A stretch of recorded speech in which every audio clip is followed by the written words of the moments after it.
कथा सुनने के लिए बहुत कम ही मिलता है। आजकल तो अब हमारे भारतवर्ष के ही व्यास आदि जगह जगह में जा करके कथा को श्रवण कराते हैं, अच्छी बातें।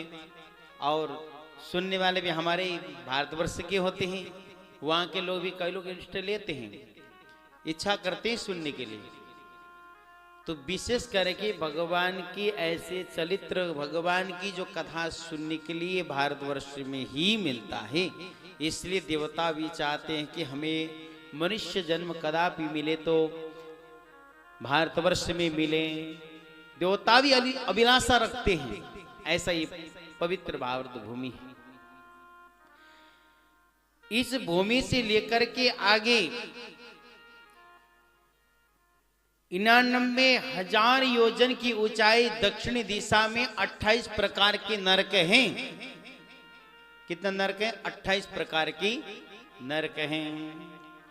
वो नरक अनेक अनेक नामों से विख्यात है। तामसिक, अर्धतामसिक, रौरक, महारौरक, कुंभीपात, कालसूत्र, ऐसे 28 प्रकार के नरक हैं।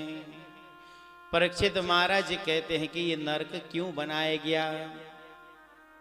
जिस प्रकार से जब कपड़े गंदा हो जाते हैं ना, तो कपड़े में आप क्या, कपड़े को जब गंदा हो जाते तो आप क्या करते हो? वाशिंग में डाल देते हो, या उसको पीट पीट करके धोते हैं, या अच्छी तरह से मल मल के धोते हैं।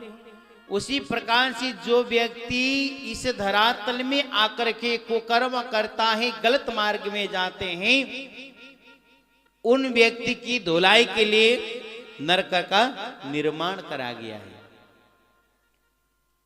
जो कुकर्म करते हैं, उस कुकर्म करने वाले व्यक्ति को नरक में ले जाते हैं और धुलाई करते हैं, फिर पवित्र करके फिर धरातल में भेज देते हैं।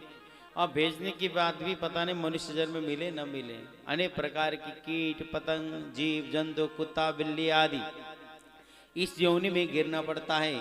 फिर यहाँ से बार बार जन्म लेना, बार बार उसी योनि में मरना, फिर बार बार नरक जाना, फिर बार बार गिरना मरना, यही चलते रहता है।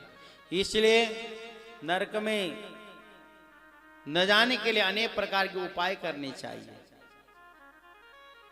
यहां पर बताया गया है कि दूसरे की संपत्ति का हरण करने वाले, पर स्त्री गमन करने वाले, झूठी गवाही देने वाले, दूसरे को धोखा देने वाले, ऐसे व्यक्ति को यमदूत तामसिक नाम के नरकों में ले जा करके गिरा देते हैं।